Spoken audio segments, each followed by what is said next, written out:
نحمده ونصلي على رسوله الكريم أما بعد أعوذ بالله من الشيطان الرجيم بسم الله الرحمن الرحيم قل لن يصيبنا إلا ما كتب الله لنا هو مولانا وعلى الله فليتوكل المتوكلون قال رسول الله صلى الله عليه وسلم إذا حزبه أمر ففزع إلى الصلاة وقال النبي عليه الصلاة والسلام رحم الله حمرا صلى قبل العصر أربعة বর্তমান সারা বিশ্বে একটা অশান্তি চলতেছে, মানুষের মধ্যে একটা আতঙ্ক যে করোনা ভাইরাস নামে যে রোগটা আসছে,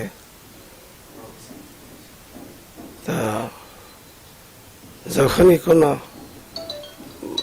মুসিবত মহামারী কোনো কিছু দুনিয়াতে আসে দেখা দেয়, আল্লাহ রসুলের নির্দেশ হইল তখন নামাজের দিকে দৌড়ো, মসজিদে যাও, আল্লাহর ঘরে যাও, নামাজ পড়ো, দোয়া করো।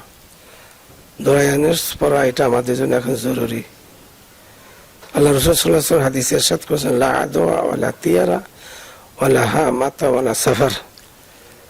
আদওয়া বলতে কোনো রোগ নেই, সহসী কোনো রোগ নেই। নবী আলাইহিস সালাতু ওয়াস সালাম ইরশাদ করেছেন, রাসূল সাল্লাল্লাহু আলাইহি ওয়াসাল্লাম ইরশাদ করেছেন যে সূরাতুল মুমিনুন শিফাউন লিন-নাস, মানুষের জন্য মুসলমানের দুটো এটা ওষুধের মতো কাজ করে, সহসী কোনো রোগ নেই। এখন যে আতঙ্ক বা দেশে সারা দুনিয়াতে অশান্তি চলছে, এটা আমাদের বদমূল্য করে চলছে। বিসমিল্লাহির রহমানির রহিম যহরাল ফাসাদু ফিল বাররি ওয়াল বাহরি বিমা কাসাবাত আইদিন নাস ওয়া ইয়াফু আন কাসীর। আমাদের হাতের কামাই বড় বাহার, জলভাগে স্থলভাগে সমুদ্রের যে আযাব যখনই আসে এটা আমাদের বদমূল্যের কারণে আসে। এগুলি আমরা আল্লাহ তাআলা সব মাফ করে দেন।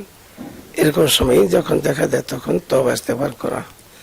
আর এফে রুমি আমাদেরকে নসিহত করছেন গমতু বিনি জুদ ইস্তেগফার কুন গম আমরি খালিকা আমদ কারে কুন। যখন তুমি দেখো অশান্তি দেখো, দুনিয়ার হোক আখিরাতের হোক, তোমরা বেশি তওবা করো, বেশি বেশি তওবা না দেবো আমাদের।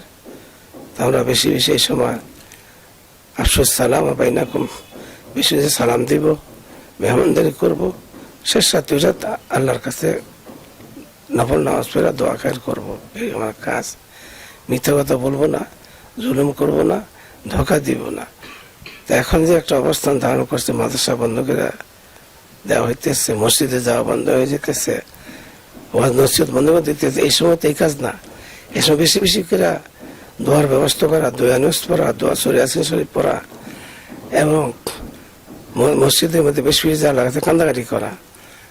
বন্ধ যদি করতে হয়, কোনো গান্ধীগীর থেকে যদি এই সমস্ত রোগ আসে দেশের মধ্যে, তাহলে গার্মেন্টসের ভিতরে কত রকমের কত অসুবিধা হয়, বাজারের মধ্যে মানুষের কত অশান্তিকর জিনিস হয়, লঞ্চঘাটের মধ্যে কত মাসে ভিড়াভিড়ি, ওই যে বাস টার্মিনাল কত ভিড়াভিড়ি, এগুলি বন্ধ করা দরকার আগে।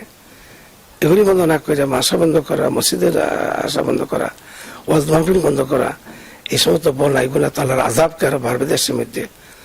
অচিরেই যারা বন্ধ করার কথা বলতে, ওরাই কদিন বাদে মসজিদ এসে পড়বে। এই যাবে মুসলমানকে ধরবে না, কোনো কিছু হবে না আল্লাহ রহমত ইনশাআল্লাহ তাআলা।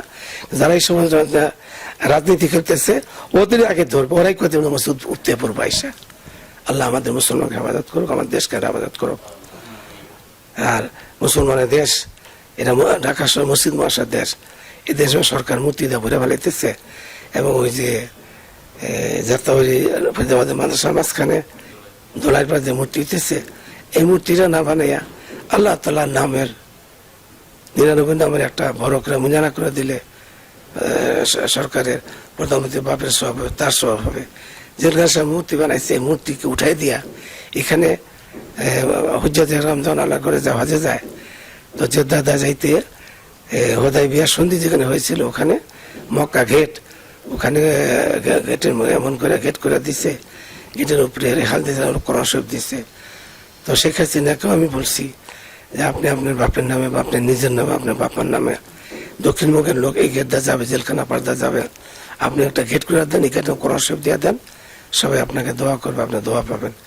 এটা আর দেশের মধ্যে মহামারীর সময় দোয়া বেশি করতে হয়, ভালো কাজের আদেশ দিয়ে দেন, তোমরা মসজিদে ঢোকো, নামাজি হও, চুরি ডাকাতি ছাড়ো, প্রতিতলে বন্ধ করা দরকার, খেলার মাঠ বন্ধ করা দরকার। এগুলি বন্ধ হয়ে গেলে আজাব এমনি আল্লাহ তাআলা সরাই নিয়ে দেবে ইনশাআল্লাহ আজিজ। আমাদের দেশে কখনো এই রোগে আক্রমণ কেউ হবে না, এর মধ্যে হয়ও নাই। এত কথা শুনলাম হয়েছে, সে তার অসুস্থ হয়েছে, মারা গেছে, করোনা মরণে কিছু হয় নাই, আলহামদুলিল্লাহ।